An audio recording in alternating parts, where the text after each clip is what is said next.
اللہ کا قرآن فرماتا ہے یا ایھا الذین آمنوا استعینوا بالصبر والصلاۃ، کہ اے ایمان والو اللہ سے مدد حاصل کیا کرو نماز کے ساتھ۔ اے ایمان والو اللہ سے مدد حاصل کرو نماز اور صبر کے ساتھ۔ بخاری شریف میں ایک واقعہ آتا ہے، میں آپ کو سنا کے آپ کے ایمان کو تازہ کرنا چاہتا ہوں۔ حضرت سیدنا ابراہیم علیہ السلام اپنی بیوی حضرت اماں سارہ کو لے کر ہجرت فرما رہے ہیں، سفر فرما رہے ہیں۔ راستے میں ایک بادشاہ رہتا تھا، توجہ بڑی خوبصورت بات ہے، راستے میں ایک بادشاہ رہتا تھا اور بادشاہ بڑا ظالم تھا اور زانی تھا۔ وہ کو مرد و عورت گزرتے تو ان کو اپنے پاس بلاتا، مرد کے ساتھ اگر بیوی ہوتی تو اس بیوی کے ساتھ وہ زنا کرتا، اگر مرد کے ساتھ ہمشیرہ ہوتی تو وہ چھوڑ دیتا۔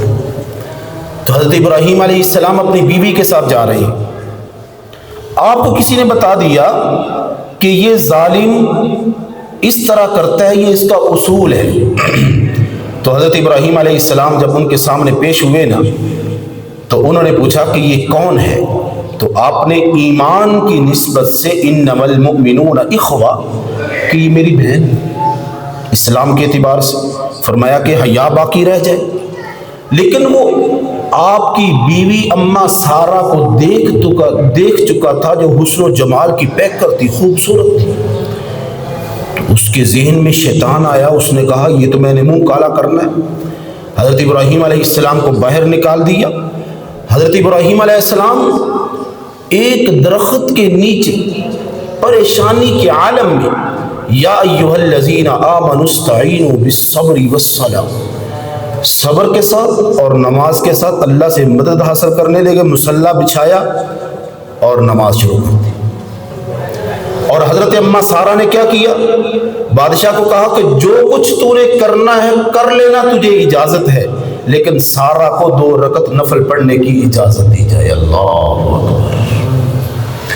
حضرت اماں سارہ نے مصلی بچھایا اور نماز شروع فرمائی۔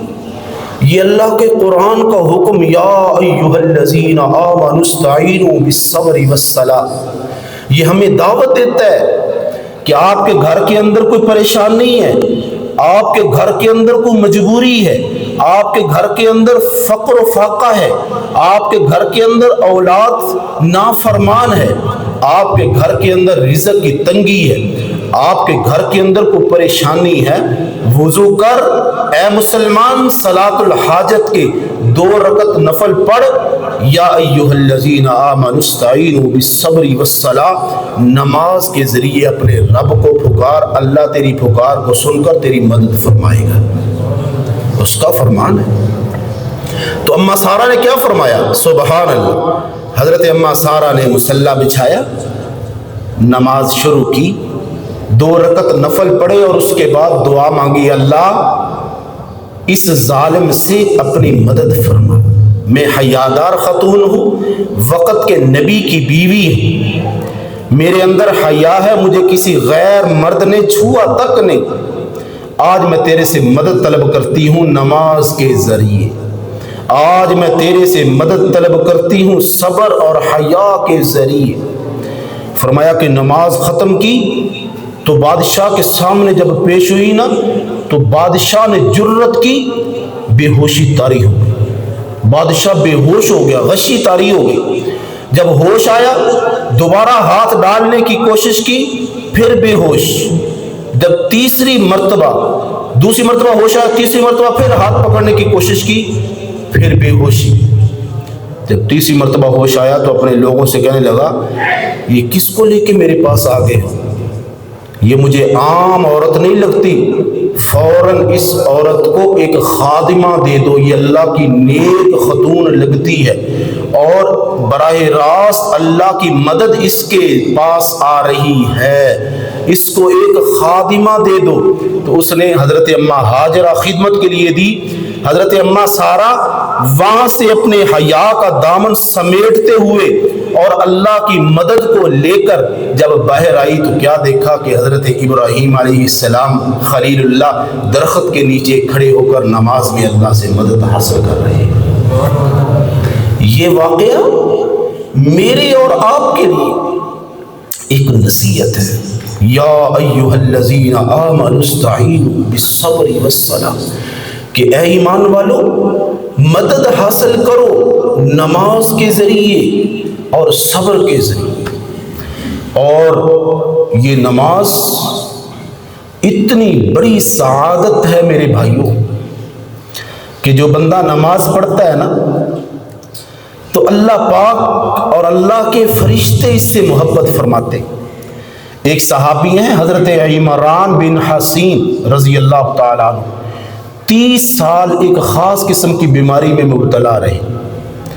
3 چیزیں تھی حضرت عمران کے اندر رضی اللہ تعالیٰ عنہ، 30 سال بیمار رہے، نہ روئے، نہ شکوہ کیا، نہ اللہ سے گلہ کیا، اور نہ گھر کے اندر شور مچایا۔